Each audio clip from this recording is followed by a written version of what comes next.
Okay, sir, you can start now. Okay. Okay. So, good evening, friends. Today we have Dr. Pradeep Verma, who will be reading a very famous book, J.Krishnamurti and the Nameless Experience. This was written by Mr. Rohit Mehta, and Verma Sahib is going to read the chapter Krishnamurti, Rohit Mehta, and the exploration within. I would also request Dr. Verma to introduce Mr. Rohit Mehta because many people may not know him. Yes, I want to say a little bit about him. He was head of the Theosophical Society, the Indian section in Banaras, where he stayed for more than 30 years and had very close interaction with Krishnaji. I will not go further. I'll leave the rest to Dr. Verma to explain. And I want to extend a very warm welcome to Dr. Verma for being with us this evening as a speaker. And I also want to thank him for sparing his time to be with us and also read something and do the talking, after which, if we have any comments to make or any questions to ask, we'll do that. So with these lines, I'll request Dr. Verma to please begin now. Yes, Dr. Pradeep Verma.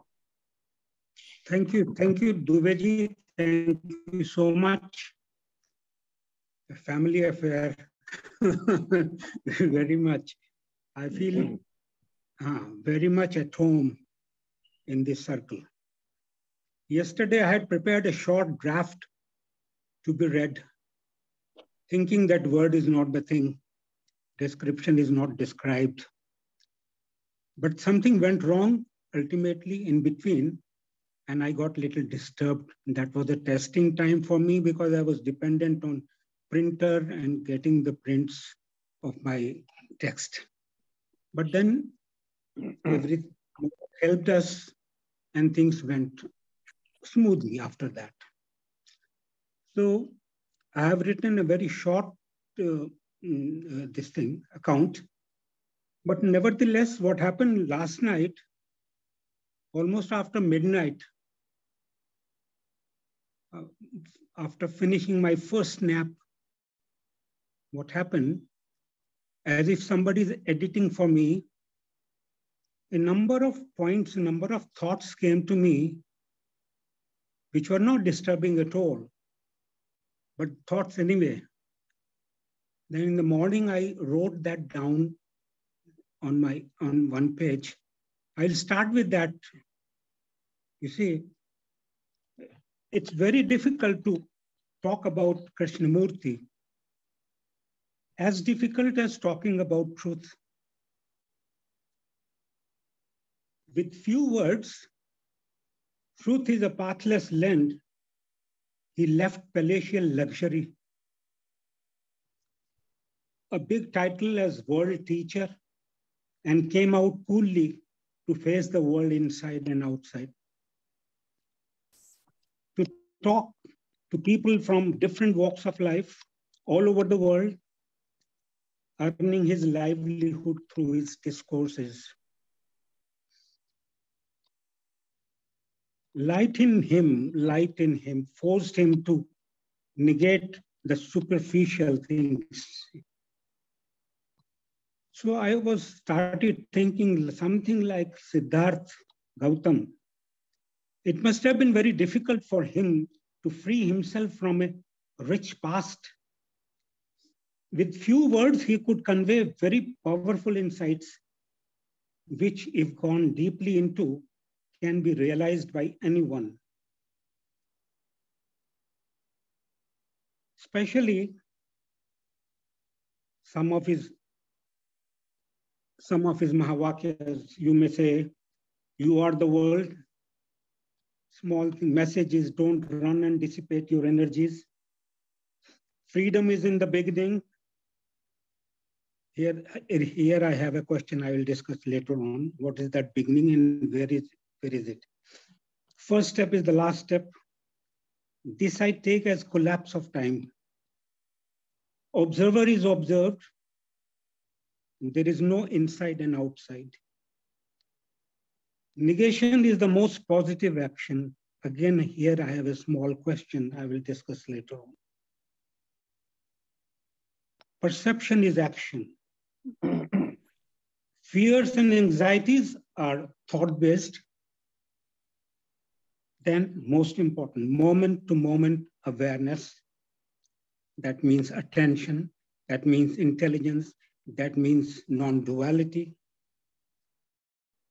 With total, let's think together, talking of dialogues between two friends or four friends, working and exploring with the same intensity at the same time.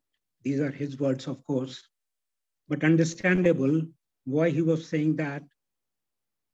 So the sum of energy can explore it better than individual energy or egotistic energy. So, considering that word is not the thing, description is not described, sound and silence both are important. You see? Christ said, if you don't understand my silence, you will not understand my words. I share with you selections from the book, Krishnamurti and the Nameless Experience. Rohit Mehta, as Dubey said, told you, worked as General Secretary of the Theosophical Society for India for almost 16 years. A great genius. He has written more than 20 books on Upanishads, Vedas, self, number of important, very important books, very revealing books. So let me, a little bit of me, if I say, because all this is through me coming out, and I have importance of books for me.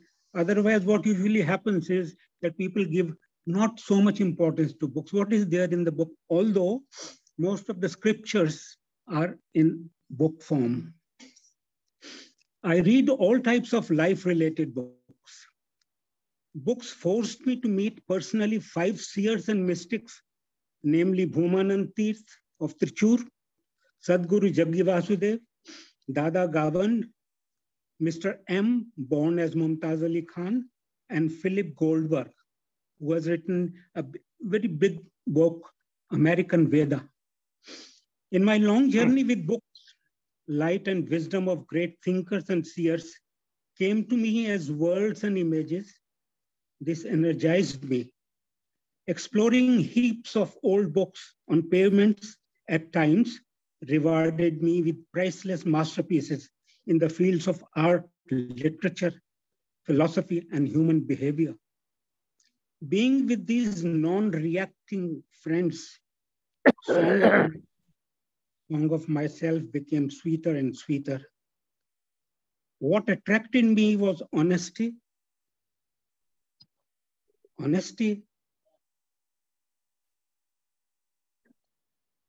compassion, and unconditional love for life. I have experienced words give us all they have when received by selfless receptivity. It is amazing to see how distantly placed persons like Kabir and Krishnamurti could see very clearly what is. Both of them spoke fearlessly against the false beliefs and rituals clouding the human mind of their times. Let us come to the main topic. One can see almost the whole Krishnamurti was talking about in and as nameless experience. Rohit Mehta wrote about the book. Now I am reading what he wrote. Rohit Mehta wrote about the book. No attempt has been made to interpret Krishnamurti's approach in life. An interpretation obviously means examining his approach in comparison to something else, whether ancient or modern. We have only explored the implications of Krishnamurti's approach in life, which is to discover its significance in the context of individual and social life. Then, perhaps it would not be appropriate to describe what Krishnamurti has been discoursing about as teachings. This is because teaching denotes something very static that can be split up into parts and analyzed. Teaching indicates a whole arrived at by putting the parts together. His is an approach, it stands or falls as whole. I will repeat it. His is an approach, it stands or falls a whole. Either one accepts the approach or rejects it.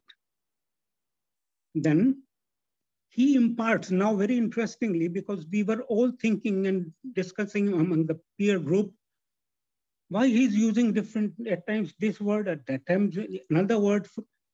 He imparts a new meaning to the words and phrases of the English language. When one uses familiar words and phrases, the mind of the listener is immediately able to relate them to its past background.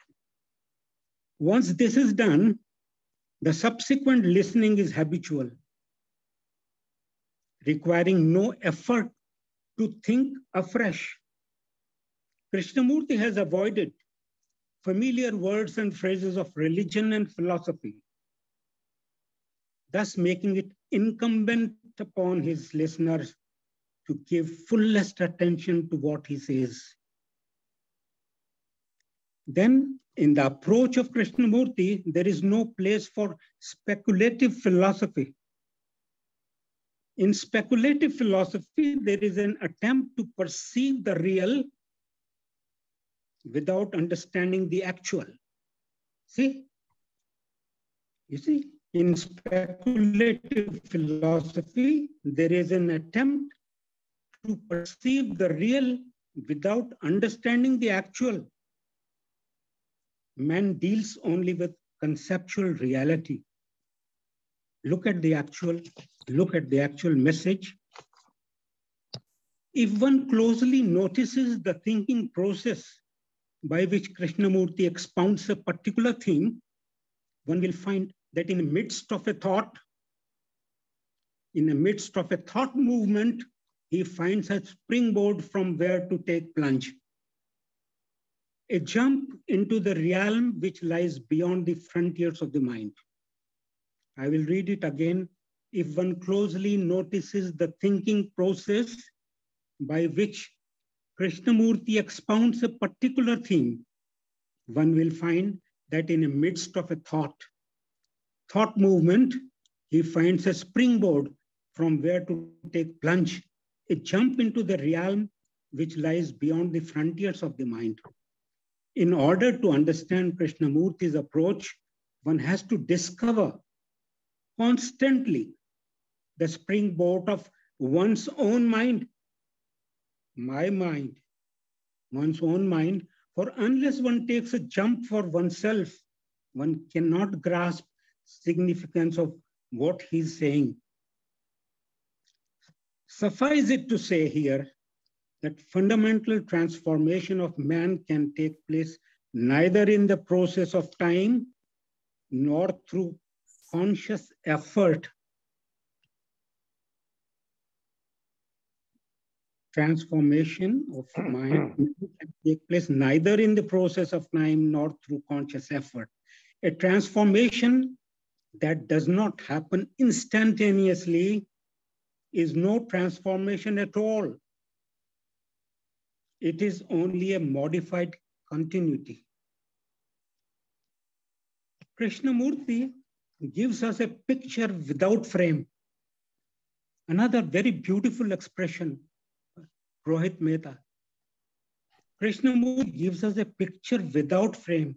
If we know how to look at a picture without a frame, then we shall know the profoundly significant and yet utterly simple approach to life which Krishnamurti places before us. Our usual process of understanding anything is to examine it part by part and then bring the parts together. That is analysis and synthesis, known in philosophy as dialect.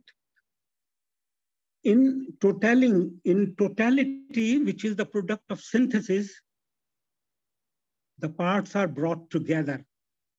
But in wholeness, I will read it, but in wholeness, parts come together. See the beauty?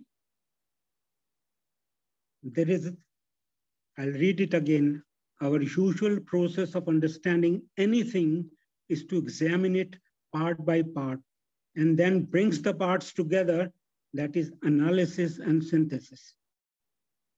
In totality, which is the product of synthesis, the parts are brought together, but in wholeness, parts come together. Another small piece he talked about, now just as the brain is the repository of factual memory, the mind is the storehouse of psychological memory. You see, I got so much clarity reading these things. Then ultimate birth of intelligence. Understanding, however, is not of mind. Understanding, however, is not of mind. It represents a non-dual experience. It is intelligence which is awakened in the moment of communion, or what may be called a non-dual experience. Now, this is all I wanted to share. But back to myself, I come back to myself. If I dive deep down in myself with this one word, nameless, I feel after some time as if everything is wiped off. A strange feeling. Similarly, the words picture without frame expands me beyond time and space. One feels free floating in absolute freedom. No beginning, no end. Enough for today, friends. Thank you very much for giving me time. Thank you so much. Thank you, Verma Sahib. I think Shakti ji wanted to know the page number of the book because he has the book in his hand. So if you could just mention that to him. Yeah. I will do that later on because I picked up paragraphs, passages from the whole book, which is quite a bulky book. Okay.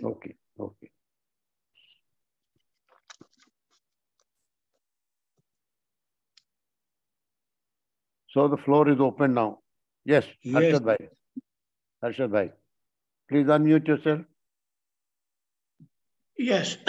Are you listening? Yes. My voice? Yes. Okay. Yes. Thank you, Pradeep ji. It seems to me that Krishna ji's sentence, freedom is at the beginning, because how we listen or how mind is very important. And if our mind is very attentive and not analyzing what Krishnamurti is saying, then everything which Krishnamurti says, it goes very quickly within us, and then we begin to observe our own mind.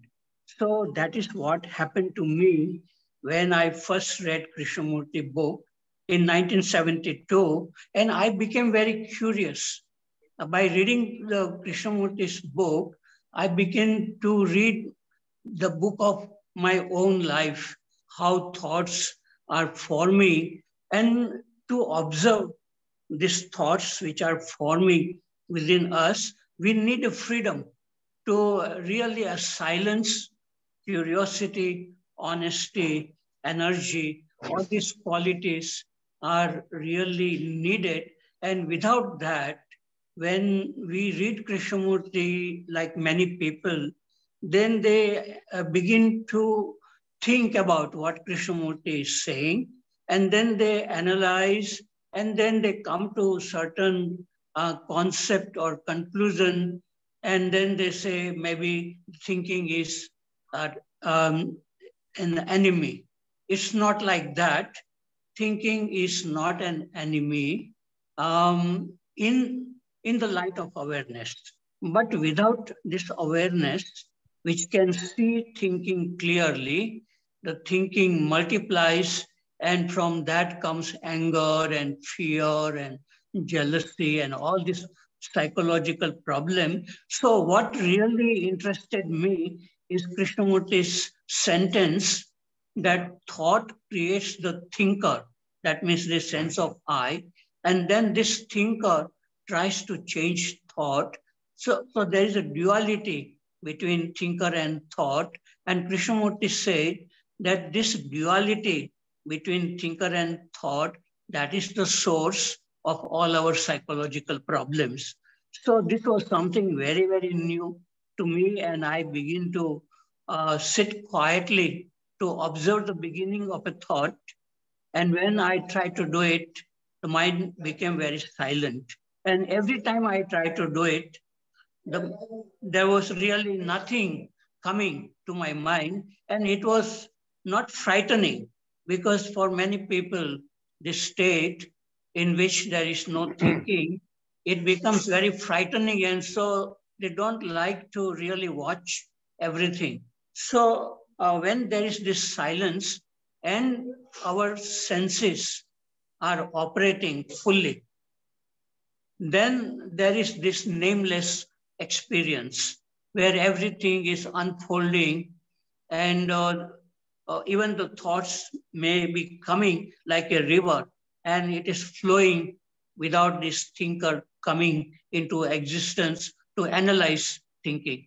So this nameless experience is to watch in silent awareness whatever is unfolding in front of our eyes and also in the mind. So this is what, and there is no authority, as Krishnamurti says, in this field, and different people may be saying in a different way, but everybody is interested in observing with silence. And all these meditation practices and all that, Buddhist teachings or Upanishad teachings, finally one has to be silent and observe. And that is what Krishnamurti says in a very simple, our ordinary language. And so it may be very attractive, Krishnamurti's teachings, to people who are more intellectual, studying in the university, young people. And it can be experimented. And only when we experiment it in our daily life, then it becomes very, very interesting and effortless. And then we can say what Krishnamurti says is obvious. What he says is very, very simple, but we make it very complicated because the way we have learned through our college and school and college is to gather the information. Like when I tell student, or when a teacher tells a student, go and make a project about Akbar or King Ashoka. So they go to the library and they collect all the information, then they put it everything in a proper way. And that is the way we study in school and college.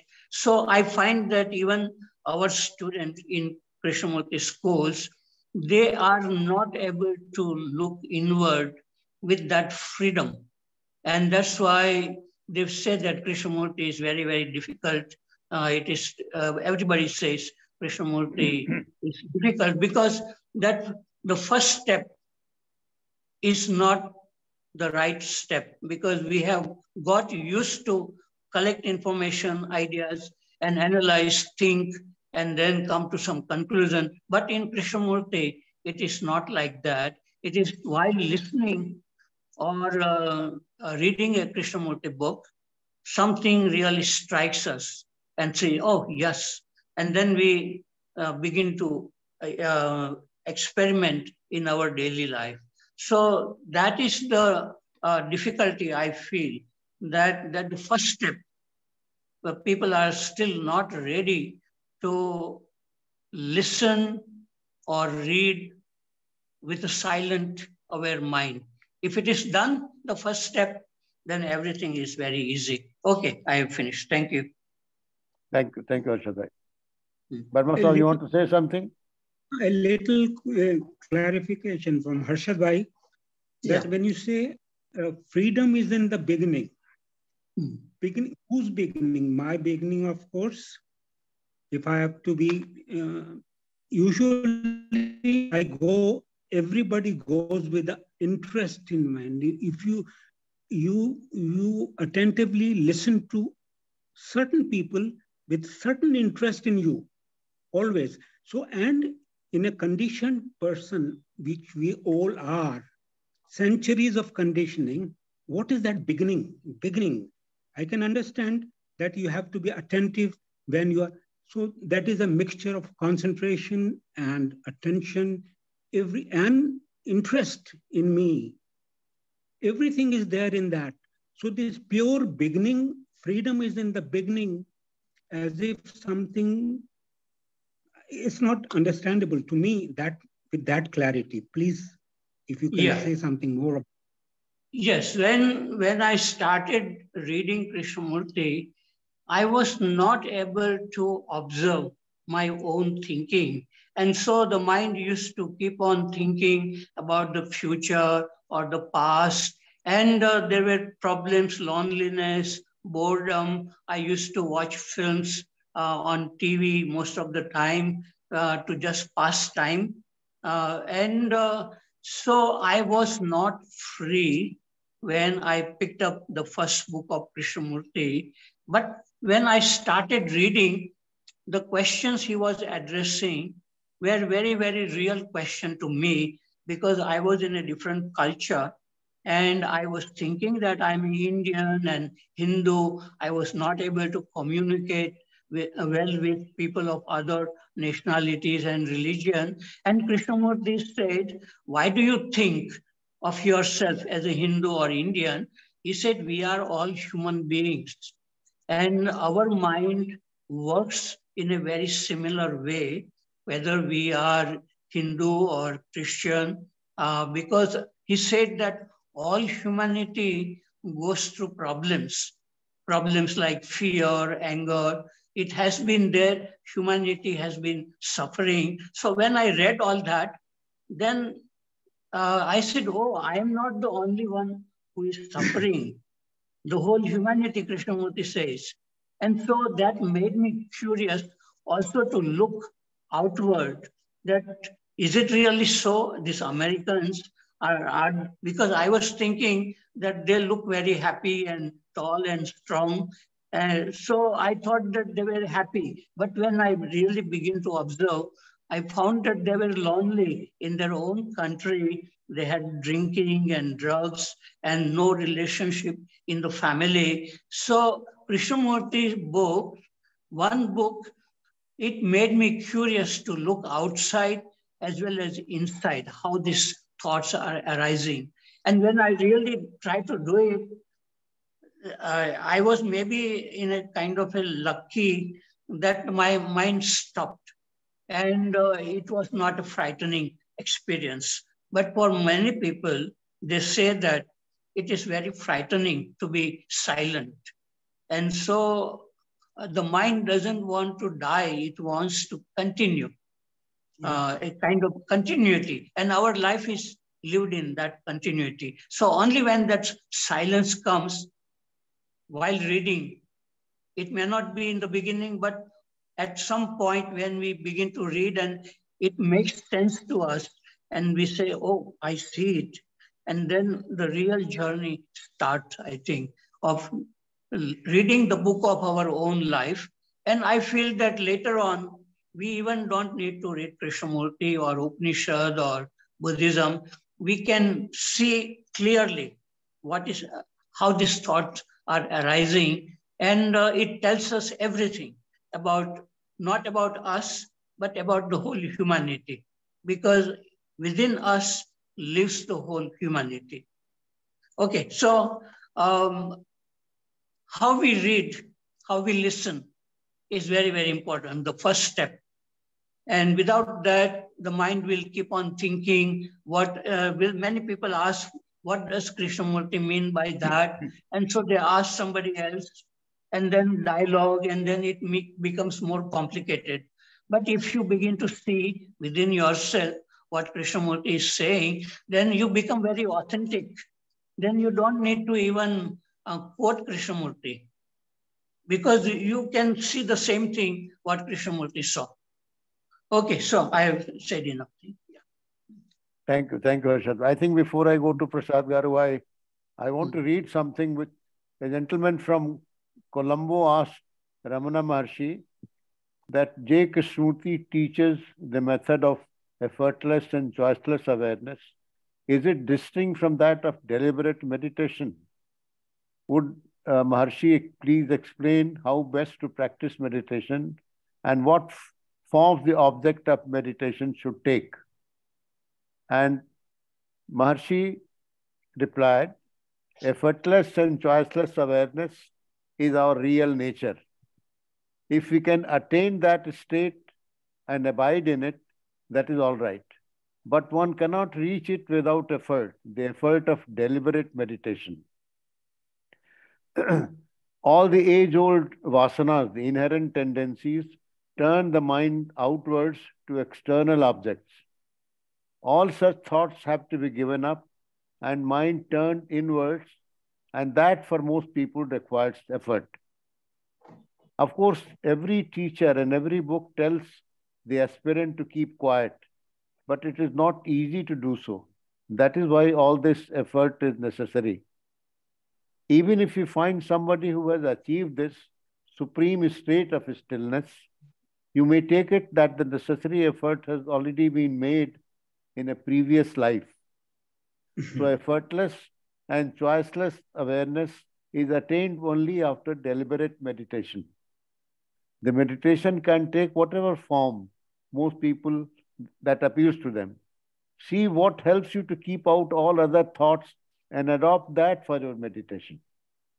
So I think before you take that first step, some preparation is necessary.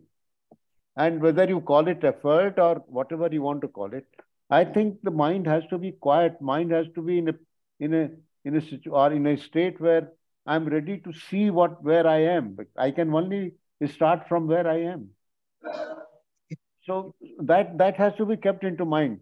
Krishnaji makes it very difficult, at the same time very easy, that if you can see what it is, then the problem gets over. But how do I see that? I have to travel a lot of distance before I reach that stage where I can see it.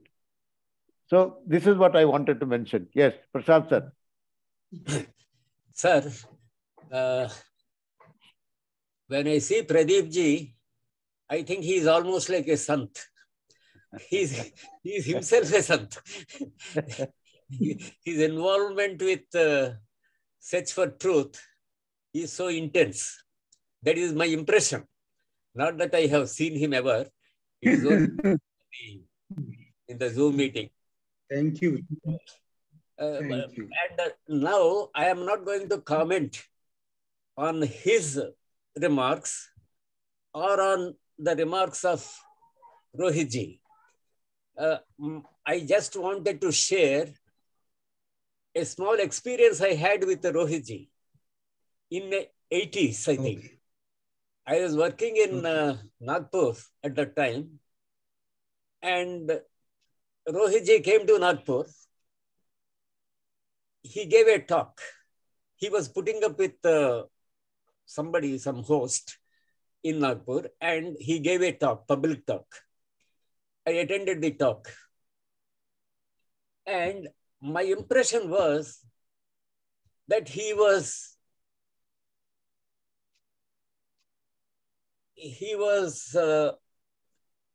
kind of totally giving Krishnaji's message. Yes. The entire talk was based on Krishnaji's message. That was my impression at that time. Yes. And so, but he never mentioned Krishnaji in the course of his talk. He summarized Krishnaji, but he never mentioned Krishnaji's name. So I was a little disturbed that somebody talks about Krishnaji but doesn't mention his name. So I went to the house where he was putting up, the host's house. I went and I asked him. I met him and I asked Rohitji, sir, I thought you were summarizing Krishnaji entirely, but you never mentioned his name. Is it fair? He didn't answer me. He said, he didn't answer me directly. He said, once I was involved deeply in politics. I was in politics. Yes. And once I got very ill, I was sick, I was hospitalized. Krishnaji came to me, he touched me. And with that touch, I got better. And he told me, don't climb the dunghill of politics. This is the expression. That expression has stuck to me. This is what Rohitji said about what Krishnaji told him. Don't climb ever the dunghill of politics. That is what Krishnaji told him. But I didn't heed his words. I went back to politics. I was in politics for some more time. Subsequently, I gave up politics. This is what he said. And I came back. Thank you. Yes. Thank you, sir. Thank you.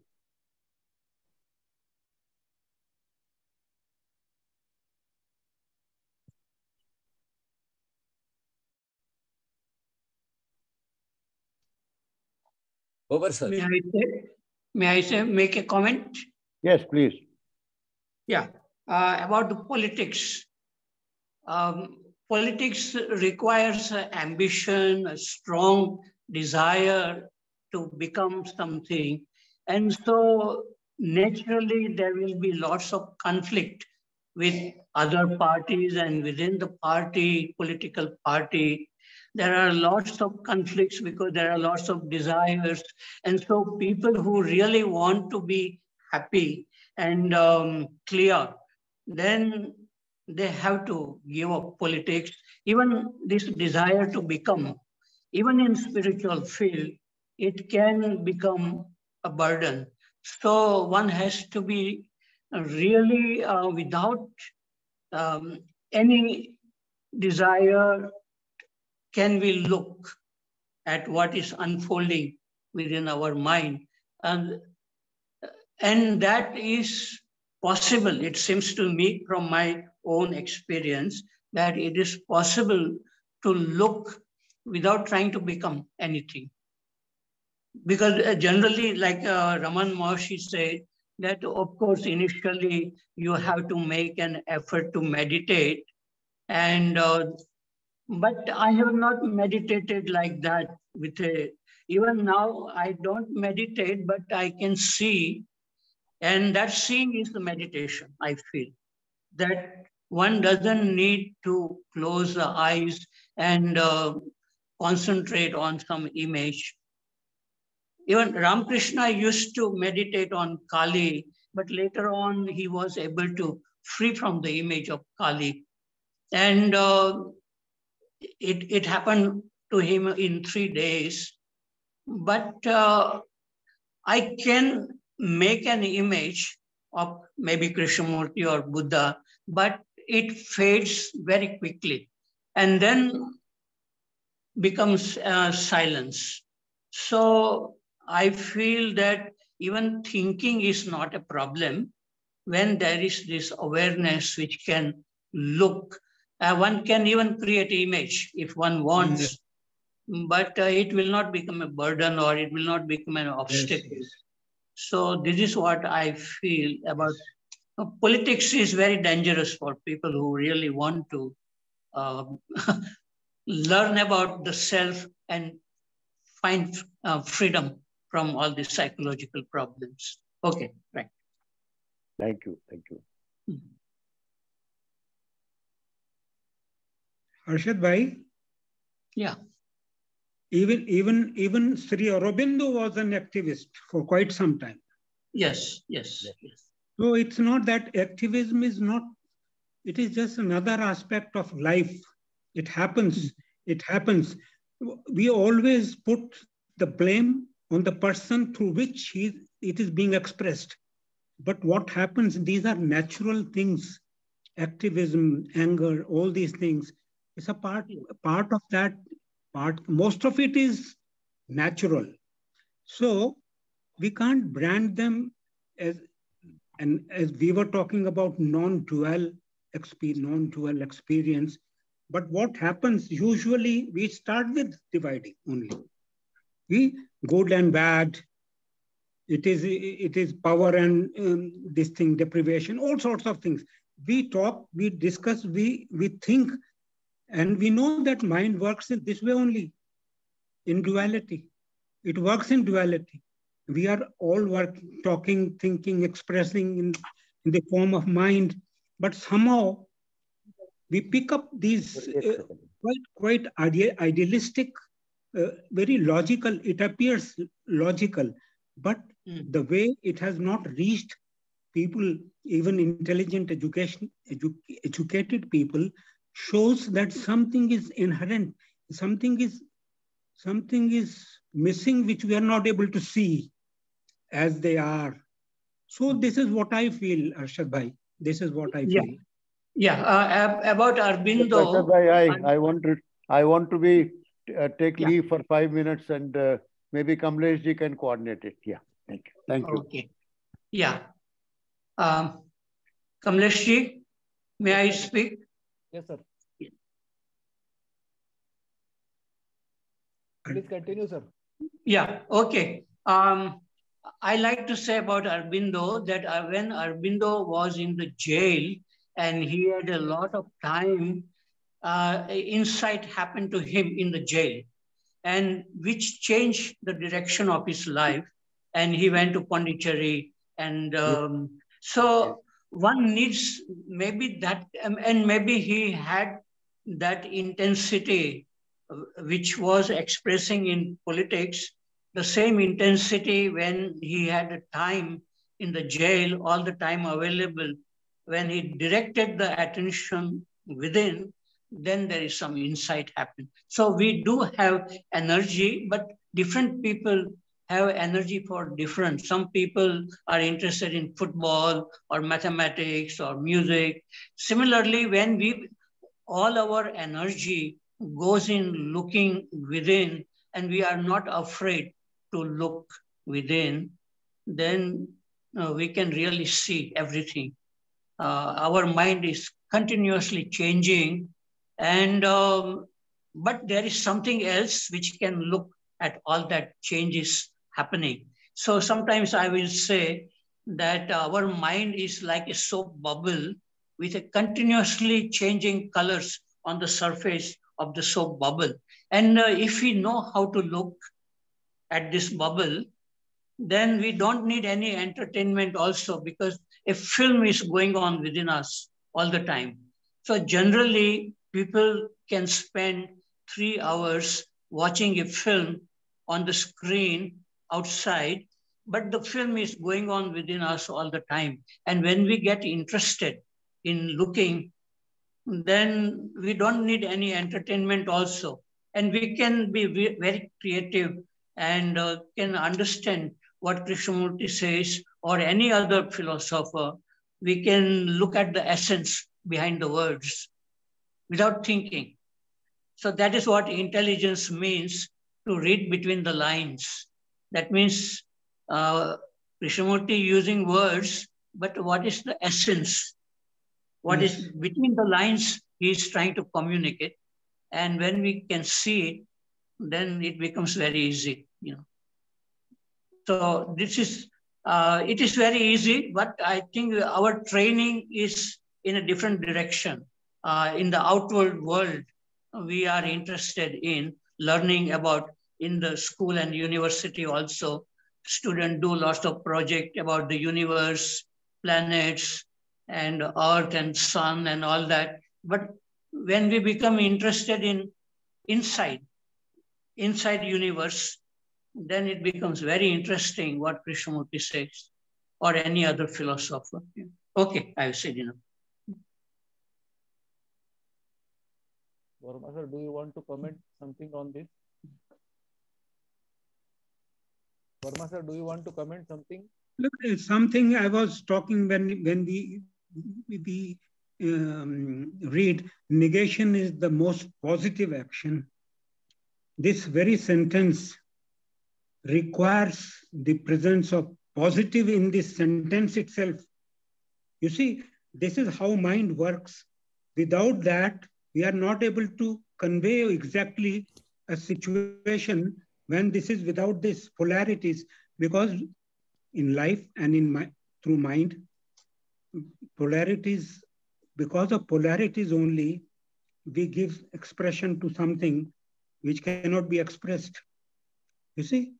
So this is what has happened. This is the problem. That's why it is definitely very difficult to, as Krishnamurti was saying, Rohit Mehta was saying that his approach is to take a plunge while thinking, then suddenly find a springboard, take a plunge, a jump into the realm which is beyond the frontiers of mind. Yes. So, this is a very, very interesting. One has to, actually, we have to go deeply into what he's saying, why he's saying, what it may mean to me, everything included. You see, everything included, then you may, and I'm sure you get what he is saying or what anybody is talking about, and communion and all that. This is not difficult, actually. This is not difficult. But one has to go deeply, sincerely, honestly, first with himself. First with himself. I'm amazed to see that most of the people know the falsity in society. See, falsity, they know it, but they somehow either start enjoying that, some certain privileges associated with that. So, where is the question of deconditioning those people? They have started enjoying that. You see, now what is being served in society, you know, we talk of images, but we are selling images only. Facebook is flourishing beautifully. Entertainment, violence has become entertainment. You see? So this is what I see, what type of life we are leading. Can't we see this thing? Yes, we can see it. We know it is happening. Instead of something, some action out of it, natural action out of it, we started enjoying all that. Like a kaleidoscope, changing it. So this is what I feel. Thank you. Thank you, sir. Thank you. Yes, Mr. Rajendran, please unmute yourself. Hello, sir. Thank you, sir. Sir, in this context, just I want to share something. Something has come up in mind. I want to share it with you. Krishnaji was always telling thought is limited. Thought does not know anything new. Thought is words. Thought cannot recognize anything new like that. Krishnaji was always telling. I recently stumbled upon a book in a public library, not here in US, that is Synoptic Self, written by a French author. So there he was discussing about the working memory. So the brain, it is something like that. I cannot put for everything in detail in that, but just a few lines I just want to share it with you. The brain lives in a dark cave. So it is always curious to know what is happening outside. The brain depends upon the senses. So for that, a small window is open, just like in olden days. In my teenage, if you go to a cinema theater, there will be small ticket counter will be there. We will not be able to see who the man sitting behind the counter. Just like a small counter is open, just like a window. In modern times, we can compare it with the ATM or front desk or reception. So the working memory is having limited resources. Only to receive the inputs from the senses, from the eye, from all our senses, to receive the input, small window is open because that man is sitting in a dark cave. So for one's own survival, the small window is open and to do some limited transactions, just like ATM or something.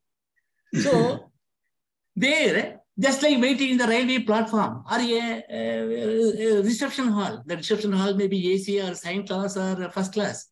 So that limited memory, there is a buffer.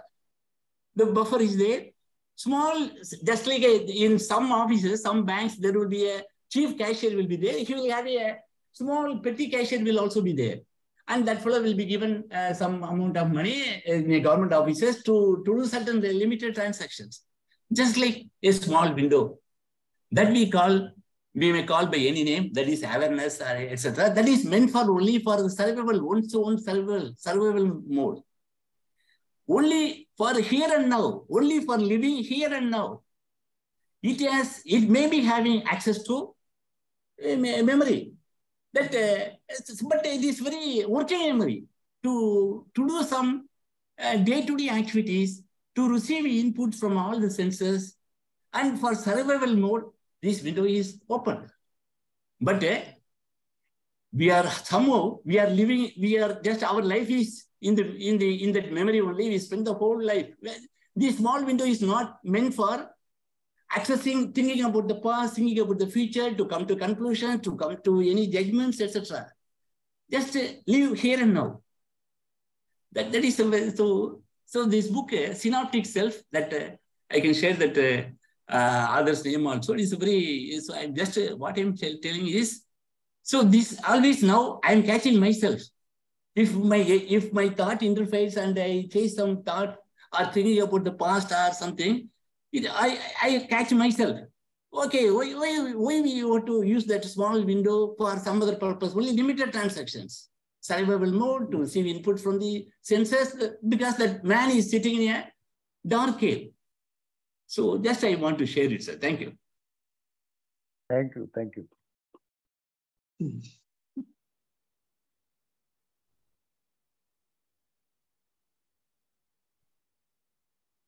Yes, Shakti ji, please unmute yourself. My voice is reaching, sir? Yes, yes. Yeah.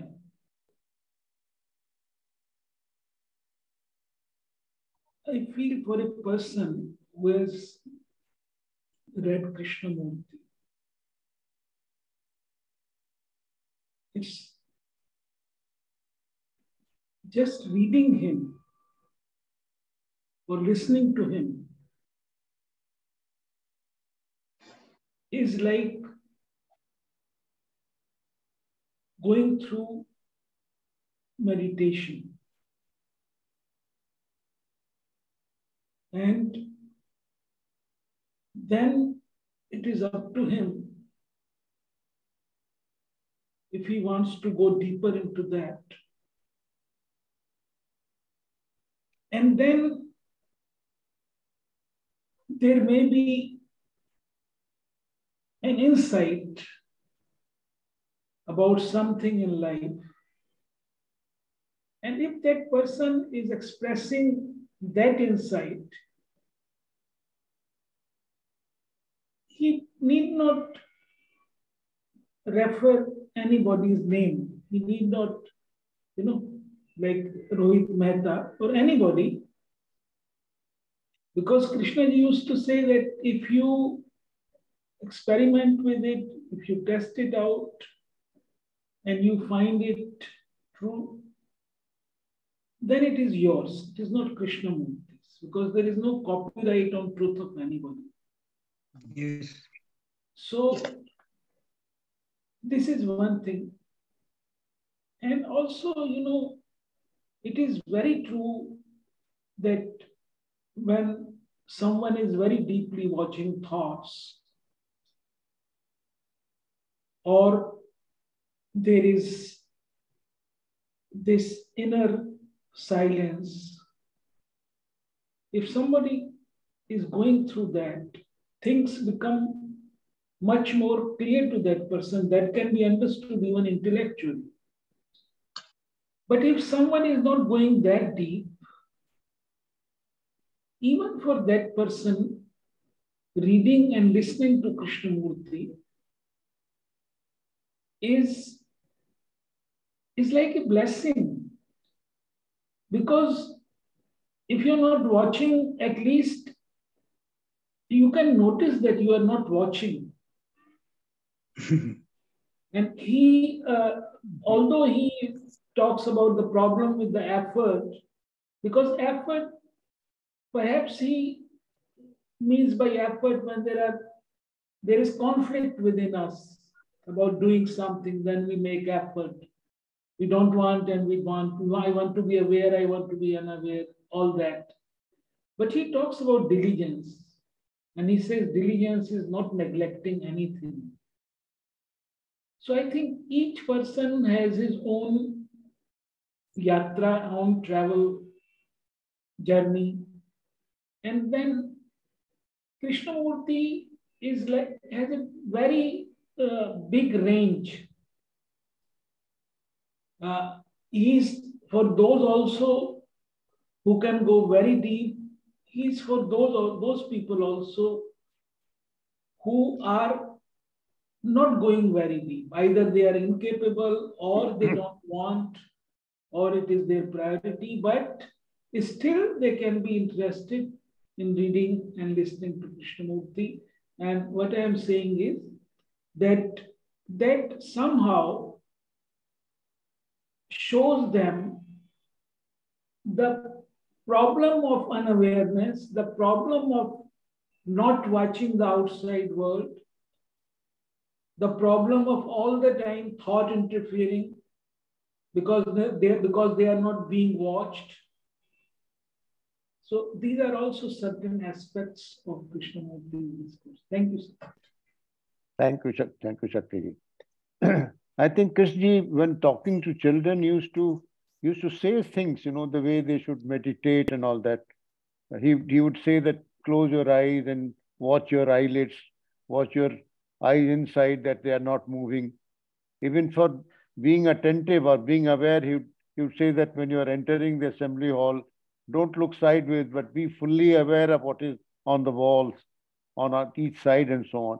So I think initially for somebody who doesn't have the capacity to go deeper, I think it's important that, Shakti used a very good word, diligence. That is very important. That am I sincere? Am I really interested to know myself? That should be there. Unless that is there, you don't have the energy to go deeper into yourself. So that is very important. And depending on our capacity, it may take us wherever it can. So that's the way it is. Dinesh ji, you have not spoken anything. Would you like to say something? We are missing you already. Are you able to listen to me, sir? Yes. Yes. Nothing much to say today because Verma ji has already taken up so many things of Krishna ji. So, which is a very vast field of very vast field to discuss. And I think It is very difficult to talk anything about it in a particular one dialogue. But I would also like to point out something. As per my observation and as per my understanding, we normally talk only of what Krishnaji is saying. But very few people talk about why he is saying so things, why he is saying differently to different people, and what are his intentions. Because people say that we see these things, we observe these things, we are having awareness about this thing. But somewhere he's talking about awareness, somewhere he's talking about thoughts, he's giving emphasis on thoughts, somewhere he's giving emphasis on this awareness. But a person like Bohm, I was reading one article, one dialogue today, where he was discussing with Bohm. So there he has discussed he was in a very different, it seemed to me, these are my, this thing, that he was in a very different mood. He was talking about this process of time, and in that he said, what is the source of I? He said, whatever we discussed normally is about me. And then he said, what is I am? Then he said, what is the difference between I and me? I am. Then he said, what is I? And then he said, what is the creator of I? Then he said, what is the brain? There he said that mind itself is so. Then he said that it seems that there is some sort of energy, which is a very vast field. And then he said that energy itself is using this. These are my words, of course. That the brain has evolved with time, and it is very limited, and it is able to process a limited portion of that energy. So he has been using many different things to different people and discussing different aspects of the truth. So one has to see that why he is doing this thing. What are his intentions? One side we say there is no step, there is a freedom at the beginning only and all that. But why he is doing this thing there to different people?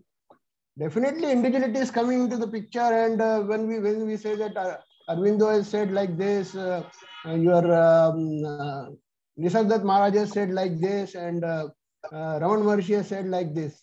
So definitely individuality is coming into the picture, and one has to see. Harshad sir always say that to me this is like this, to me this is like this. Yes, accepted, but that is related to your individuality. What others is able to do the same thing, you are able to drop the image immediately. Is another able to drop the image immediately? And is awareness has got that capacity to drop, or is it awareness, or is it a wisdom? Unless you can be aware, many people are aware about many things. Unless you have the wisdom, can you drop the image, or can you able to drop the past so easily? So these are the points which are also to be seen, because we normally talk about what Krishnamurti says, but these are also the other aspects. Thank you, sir. Thank you, Dinesh. I think Mr. Rajasekar has something to say, and then we can go to Harshad Bhai. Yes, Mr. Rajasekar. Yeah, thank you. Actually, I joined the meeting a little late. I just had information from Mr. Arun. Like a transformation that doesn't happen immediately is merely a continuation. So this was probably the case dialogue which was probably read out. So when I saw that statement, I thought, yeah, it is true, but suddenly a question arises, like what after that transformation? There would be a continuation of the transformed, is it not? So any thoughts, anybody? I think many people can speak on this. Harshad Bhai, you want to take it up? Yeah, about transformation or something else. About the transformed. One says transformed. Yeah, first, this question is very hypothetical question. When the real transformation happens, then one can really enjoy whatever one does. And there is maybe there's a deepening, like Krishnamurti, even in 1929, he said that truth is a pathless land, and he wrote many poems and parables, and he was indicating that he had come out from suffering, but still there is something was going on. And only in 1979, when he was in Rishi Valley, one night he woke up and he felt that he had touched the ground of all, everything, the source of energy. So there is the deepening after this transformation. When it happens first time, one gives a lot of importance to it and would like to talk about it. But when there's a maturity comes, then there's a deepening goes on after this transformation, and it is an endless journey. Only we can give up our so many problems which we create, and life takes its own, it goes effortlessly in some direction, which is the right direction. But I wanted to say about the meditation that one time a friend took me in Vancouver city in Canada, where about 20 people had come to meditate together, and they were sitting in one room and in a very proper way of sitting, closing eyes. And for 1 hour, everybody was very silent. And I did not even see the movement of people. So I thought that they were very, very highly advanced meditator who can remain like that for 1 hour. And after that meditation was over, and my friend and her friend, two of them, they were also meditator, and we were going in the car, and these two, my friend and her friend, they had meditated for 1 hour, but they were quarreling after that. So what kind of meditation it is which doesn't affect our daily life, it doesn't make us silent and curious to look at everything.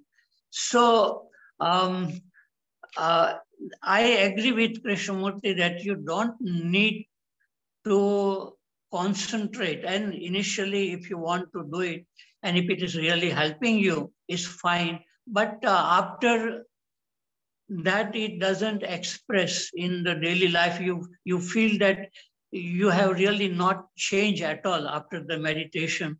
That means it is meaningless, it seems to me.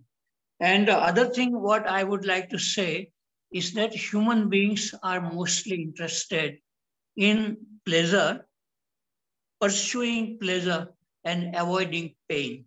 And that is why people who get addicted to cigarette smoking or alcohol, they know that it is dangerous for the body, but they continue because without that, they will feel very restless.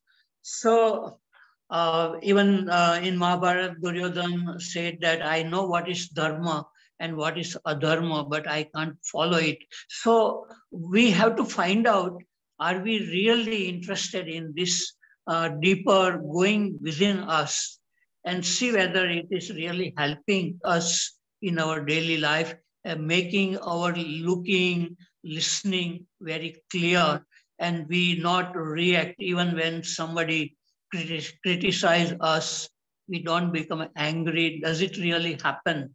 And if it really happens that one can listen to criticism without reacting, it means that you are going in the right way, and it will find its wherever it goes.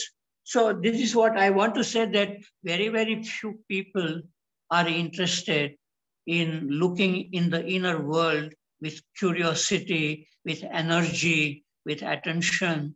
And that first step is not very clear. And that's why everything becomes very difficult. Even to understand Krishnamurti, it becomes difficult. Okay, I have finished. Thank you. Thank you. Yes, Dinesh ji, please. Actually, the answer to this question, what was asked, J.K. himself has given this answer. Discussing with David Home asked him, what will happen after this a man is reached to real silence and all that. So then he said, there will be no thing. So when there is no thing, means it means everything is finished. But J.K. said, no thing means there will be everything. Means that the energy will be having everything. So Bohm said, what does it mean? So he said, then there will be creation. He said, then there will be creation. So apart from also he has said that will be not only the end of the conflict, not only the creation of the order will be there, but and not only the nothing or everything with the energy will be there, but there will be creation. But that creation will not be definitely not the painter's creation or like other creation of a musician's creation. But this creation will definitely, in my views, he has not explained it in detail, but in my views, J.K. himself has, whatever he has spoken, that is itself is a creation. And that is definitely a gift to mankind. So definitely something new, something which is having newity in it, which is different. And it will be having the beneficial effect on the totality or humanity. That's what I want to say. Thank you. Yes, Shakti ji, please unmute yourself. Unmute Shakti ji. Yeah. Yeah. Yes. Yes, please go ahead. Yes, go ahead. You know, when I read this sentence in the chat box, a transformation that doesn't happen immediately is merely a continuation. What message I get is that if I see something as false and I don't drop it immediately, it is a continuation. A change. If I say I read in Krishnamurti that any type of subjective imagination is makes the mind dull. I see in my life that it does make the mind dull. And then I say, tomorrow I'll do it. From tomorrow, I'll do that. That is merely a continuation. So I feel that is what I get from it, because he's not objecting to continuation per se. Then this question arises that there would be continuation of the transformation. He's talking about the transformation, the change. This is the way I look at it. I'm not answering. I'm just sharing my point of view about it. Thank you, sir. Thank you. Can I say something here? Yes. He himself has said very clearly in this is very surprising that today only I read that dialogue. He clearly said that there will be ending of the process this time. Ending of the time means functionally the time will be working in all. You're frozen, Dinesh ji. We can't hear you.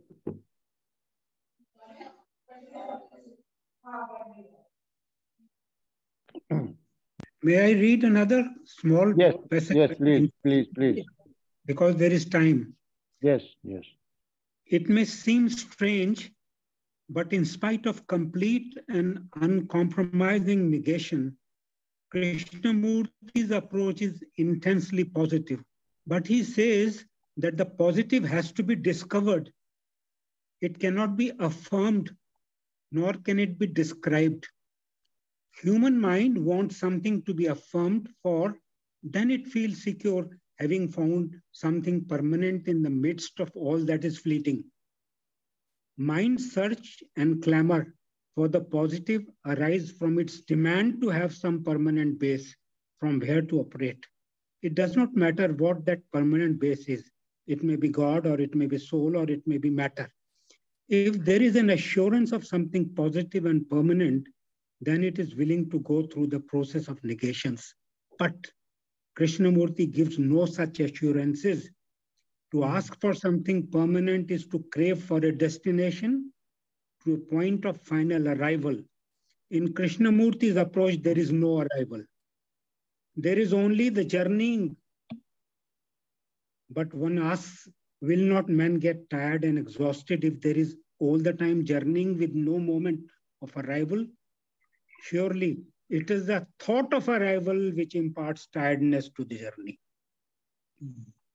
But then, is there no arriving whatsoever? If so, is not the journey itself devoid of purpose? One may ask, what is the purpose of living? Is the purpose of life is separated from living that frustration and conflicts arise? You see, then in the end, he writes, spiritual experience is not something to which one arrives. To talk of a final point of arrival is to reduce life to a completely static condition. Life is intensely dynamic, and therefore its purpose can be fulfilled only in the dynamic act of living. So this is what I wanted to share. This is page number 469, The Great Discovery. The same book Shakti ji was asking. What I have read is this. Thank you. Thank you so much. Thank you. Thank you. Yes, Dinesh ji, you want to say something again? Yeah. It is very interesting that David Bohm asked him whether such a transformation, he has not used word this transformation, but he said, does this state of freedom sustained? So, sustained means again time is coming into picture. So JK said, yes, definitely it is sustained. So I was really astonished to read this. Now, what does this mean? Means is it is a continuation of time or what? But actually, then I understood that he is only talking of when the moment to moment when there is this elimination of time, then whether you call it sustained or no, you don't call it sustained, it doesn't matter. It doesn't have any reference. Yes, sir. Harshad sir, you want something? Yeah, I have one metaphor that in physics, when you fire a missile or an object, space vehicle at a certain velocity, then due to gravitation, it comes back to the Earth. And if you keep on increasing velocity, and at one velocity, when you fire a space vehicle, then it escapes the gravitation pull of the Earth, and then its journey continues without any gravitation, Earth pulling back. So that first experience of transformation is coming out from the gravitation pull of pleasure and many things like money and sex and everything which is pulling us down. So that sense of freedom, the first time a person feels when comes out from the thinking process and feels that there is really nothing except awareness. And that awareness, in that there is no division, nothing. It is just senses working very fully. And that kind of journey, it will continue. And as you go higher and higher, like if you climb a mountain, you can see more and more around in the valley. So similarly, spiritually, one can go very high and begin to see the problems of everything, the whole humanity, very clearly, you know.